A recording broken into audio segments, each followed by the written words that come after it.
ಇದರಲ್ಲಿ ಪಾಲ್ಗೊಂಡಿದ್ದೀವಿ. ಈ ವಿರಾಟ ವಿಶ್ವರೂಪ ದರ್ಶನದಲ್ಲಿ ನಮಗೆಲ್ಲರಿಗೂ ಇದು ಅನುಭವಕ್ಕೆ ಬಂದಿದೆ. ಇಲ್ಲಿ ಬಂದಿರತಕ್ಕಂಥ ಸಾಮಾನ್ಯರು ಕೂಡ ಮುಂದಿನ ದಿನಗಳಲ್ಲಿ ಅಸಮಾನರಾಗತಕ್ಕಂತಹ ಎಲ್ಲ ಲಕ್ಷಣಗಳನ್ನು ನಾವು ಇವತ್ತು ಕಂಡುಕೊಂಡಿದ್ದೀವಿ. ಅಕ್ಟೋಬರ್ 26ನೇ ತಾರೀಕಿಂದ ಬೆಂಗಳೂರು ದಕ್ಷಿಣದಿಂದ ಪ್ರಾರಂಭ ಆಯಿತು.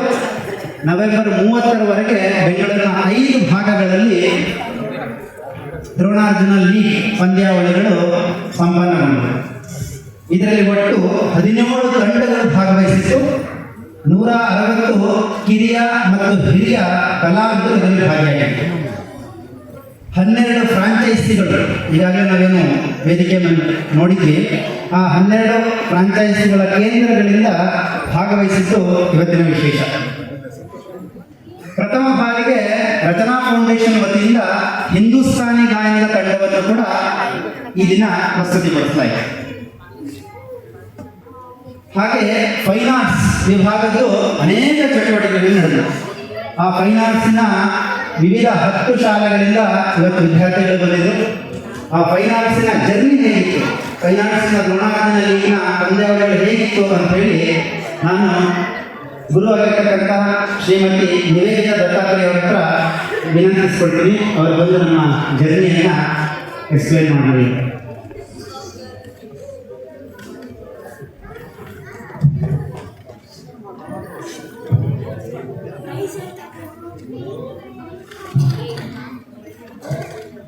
ಪ್ರತಿ ವರ್ಷದ ಕಲಾ ಸೌರಭ ಮುಕ್ತಾಯದ ಸಮಯಕ್ಕೆ ಮುಂದಿನ ವರ್ಷದ ಯೋಜನೆಯನ್ನು ಬಿಡುಗಡೆ ಮಾಡೋದು ಒಂದು ಪ್ರಥಾಯ.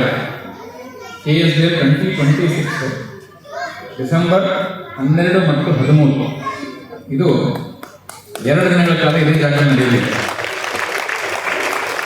ಏನು ಕಾರ್ಯಕ್ರಮ ನಡೆಯುತ್ತೆ ಅನ್ನೋ ಟೈಮ್ ಟೇಬಲು ಇಲ್ಲಿದೆ. ಎಲ್ಲರೂ ತಿಳ್ಕೊಂಡಿರ್ತೀವಿ ನಮ್ಮ ಕೆಲಸ ಮುಗೀತು ಹೊರಟೋಣ ಇವತ್ತು ಅಂತ. ಆದರೆ ಮುಂದಿನ ವರ್ಷದ 14ರ ತನಕ ಕೆಲಸ ಇರಲಿದೆ. ಅದಕ್ಕೆ ನಾನು ಎಲ್ಲ ಡೈರೆಕ್ಟರ್ಸನ್ನ ವೇದಿಕೆ ಮೇಲೆ ಕರೆಯಕ್ಕೆ ಇಷ್ಟಪಡ್ತೀನಿ. ಅಜಿತ್ ಕುಮಾರ್, ಅರುಣ್ ಕೋಳಿಗೆ, ರಾಜೇಶ್ ನಾಯಕ್ ಮತ್ತು ಶ್ರೀನಿವಾಸರಾವ್, ನನ್ನ ಗುರುಗಳು ಮತ್ತು ಗುಂಡೂರಾವ್ ಅವರು ಈ ಸಮಯ ಸಾಲನ್ನು ಬಿಡುಗಡೆ ಮಾಡಬೇಕು ಅಂತ ನಾನು ಕೇಳ್ಕೊಳ್ತೀನಿ. ಅದಕ್ಕೆ ಮುಂಚೆ ಡಾಕ್ಟರ್ ನವಲೆ ಅವರು ಒಂದು ವಾಕ್ಯ ಮಾತಾಡೋದು ಅಂದ್ಕೊಳ್ತಾರೆ. ಅಷ್ಟೊತ್ತಿಗೆ ನಮ್ಮ ಡೈರೆಕ್ಟರ್ ಬರ್ತೀವಿ. ಎಲ್ಲರಿಗೂ ನಮಸ್ಕಾರ. ನಾವು ಇಷ್ಟೊತ್ತು ಎಲ್ಲ ಹೋಗಿದ್ದು ಅಂದ್ರೆ ಪಾತಾಳ ಭೂಲೋಕವೆಲ್ಲ ಕೇಳಿದ್ರಿ. ನಮ್ಗೆ ಸಂಗೀತದ ಲೋಕಕ್ಕೆ ಕರ್ಕೊಂಡು ಹೋಗಿದ್ರು. ಎಲ್ಲ ವಾಪಸ್ ಹೋಗಿದ್ರೆ ಅಲ್ಲಿಂದ ನಿಜವಾದ ಸಂಗೀತದ ರಸದವರನ್ನ ನಮಗೆ ಇವತ್ತು ಎಲ್ಲ ನೀಡಿದ್ದಾರೆ. ಅವ್ರಿಗೆ ಎಲ್ರಿಗೂ ಭಗವಂತ ಆರೋಗ್ಯ ಆವಿಷ್ಕೊಟ್ಬಿಟ್ಟು ಇನ್ನೂ ಒಂದು ಹೆಚ್ಚಿನ ಶಕ್ತಿ ಕೊಟ್ಬಿಟ್ಟು ಇದು ಸಂಸ್ಥೆ ಅಭಿವೃದ್ಧಿ ಮಾಡ್ತಾ ಹೋದಂತೇಳಿ ದೇವರು ನೋಡ್ಕೊಡ್ತೀನಿ. ನಾನು ಸುಮಾರು ಒಂದು ಅರ್ಧ ಗಂಟೆ ನಿಂತ್ಕೊಂಡು ಹೋಗಬೇಕಂತ ಬಂದವನು ಈ ಸಂಗೀತ ಕಾರ್ಯಕ್ರಮ ಇದೆಲ್ಲ ನೋಡಿ ನಂದು ಎಲ್ಲ ಪ್ರೋಗ್ರಾಮ್ ಪೋಸ್ಟ್ಪೋನ್ ಮಾಡಿ ಕೊನೆ ತನಕ ನೋಡಿದ್ದೀನಿ. ನಿಜವಾಗ್ಲೂ ಇಂಥದ್ದೊಂದು ನನ್ನ ಕಾರ್ಯಕ್ರಮ ನನ್ನ ಜೀವನ ಮಾಡೋದಕ್ಕೆ ನಾನು ನೋಡಿದ್ದೆ. ನಿಜವಾಗ್ಲೂ ಹೇಳ್ತೀನಿ. ಸೊ ಎಲ್ಲ ಕಲಾವಿದರಿಗೆ, ಗುರುಗಳಿಗೆ ಎಲ್ಲ ಎದ್ದು ನಿಂತ್ಕೊಂಡು ದಯವಿಟ್ಟು ಚಪ್ಪಾಳೆ ಹೊಡೆಯಿರಿ. ನಿಮ್ಮ ಚಪ್ಪಾಳೆ ಅವರಿಗೆ ಒಂದು ಪ್ರೋತ್ಸಾಹ ಬರ್ತದೆ. ಓಂ ನಮ ಶಿವಾಯ ಅಂತ ಹೇಳಿ. ಓಂ ನಮ ಶಿವಾಯ.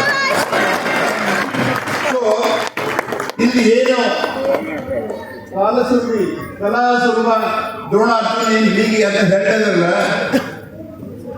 ಸುರ್ವಿ ಅಕಾಡೆಮಿಯಿಂದ ನಡೆಸ್ತಾ ಇದ್ದಾರೆ. ನಿಜವಾಗ್ಲೂ ಚೇರ್ಮನ್ ಅವರಾದ ಶ್ರೀಯುತ BV ದತ್ತಾತ್ರೇಯ ಸರ್ ಅವರು, ಅದೇ ರೀತಿಯಾಗಿ ಕಂಚಿಕಾಮಕೋಟಿ ಶ್ರೀನಿವಾಸ ಗುರೂಜಿಯವರು. ಸೊ ನಿಜವಾಗ್ಲೂ ಇವೆಲ್ಲ ಸಂಬಂಧ ನೋಡಿದ್ರೆ ಒಂದಲ್ಲೇ ಒಂದು ನೆನಪು ಬರ್ತಿದೆ. ಗುರುವಿನ ಗುಲಾಮನ ಆಗುವ ತನಕ ದೊರೆಯದಣ್ಣ ಮುಕ್ತಿ ಅಂತ ಹೇಳಿ ಎಲ್ಲರೂ ಹೇಳ್ತೀವಿ. ಇದಕ್ಕೆ ಸಾಕ್ಷಿ ಅಂದ್ರೆ ಇದೆ. ನಿಜವಾಗ್ಲೂ ಇದೆಲ್ಲ ನೋಡಿ ನನಗೂ ಒಂದು ಅನಿಸ್ತಾ ಇದೆ, ನಾನು ಈ ಸಂಸ್ಥೆಗೋಸ್ಕರ ಏನಾದರೂ ಒಂದು ಮಾಡೋಣ, ಕಿರುಗಾಣಿಕೆ ಮಾಡೋಣ, ಒಂದು ಹಳ್ಳಿ ಸೇವೆ ಮಾಡೋಣ ಅಂತ ಹೇಳಿ ನನ್ನ ಮನಸ್ಸಲ್ಲಿ ಬಂದಿದೆ.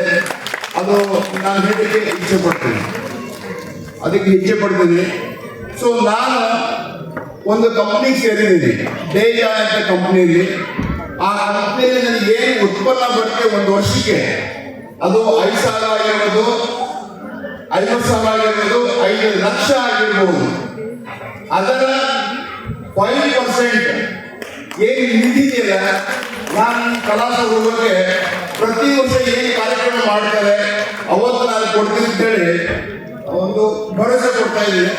ಅದನ್ನ ನೀವೆಲ್ಲರೂ ನಿಮ್ಮ ಆಶೀರ್ವಾದದಿಂದ, ಭಗವಂತನ ಆಶೀರ್ವಾದದಿಂದ ಇದು ನಡೀಲಿ ಅಂತೇಳಿ ಗುರುಗಳಲ್ಲಿ ಹಾಗೂ ಕಲಾವಿದರಲ್ಲಿ ನಾನು ಬೇಡ್ಕೊಳ್ತೀನಿ. ಭಗವಂತ ಈ ಎಲ್ಲ ಕಾರ್ಯಕ್ರಮಕ್ಕೆ ನನಗೂ ಸಹ ಹೆಚ್ಚಿನ ಒಂದು ಆರೋಗ್ಯ ಸಂಪತ್ತು ಕೊಟ್ಬಿಟ್ಟು ಈ ಸಂಸ್ಥೆನ ಇನ್ನೂ ಹೆಚ್ಚಿನಾಗಿ ಬೆಳೀಲಿ ಅಂತೇಳಿ ನಾನು ಆಸೆ ಪಡ್ತೀನಿ. ಜಯ ಶ್ರೀರಾಮ್. ನನಗೆ ಈ ಕಾರ್ಯಕ್ರಮದಲ್ಲಿ ಮಾತಾಡಲಿಕ್ಕೆ ಅವಕಾಶ ಕೊಟ್ಟಿದ್ದಾರೆ ಶ್ರೀ ದತ್ತಾತ್ರೇಯ ಅವರಿಗೂ ಅಪ್ನಾ ಒಂದು ಈಗ ನಮಗೆಲ್ಲ ಪರಿಚಯವರು, ನಾನು ಚಿರುಣಿಯಾಗಿರ್ತೀನಿ. ಧನ್ಯವಾದ. Thank you so much. ಈಗ ದತ್ತಾತ್ರೇಯ ಸರ್ನ ಮುಂದಿನ ಕಾರ್ಯಕ್ರಮದ ಯೋಜನೆ ಬಿಡುಗಡೆ ಮಾಡಿಸ್ಕೋಬೇಕು ಅಂತ ಕೇಳಿದೆ.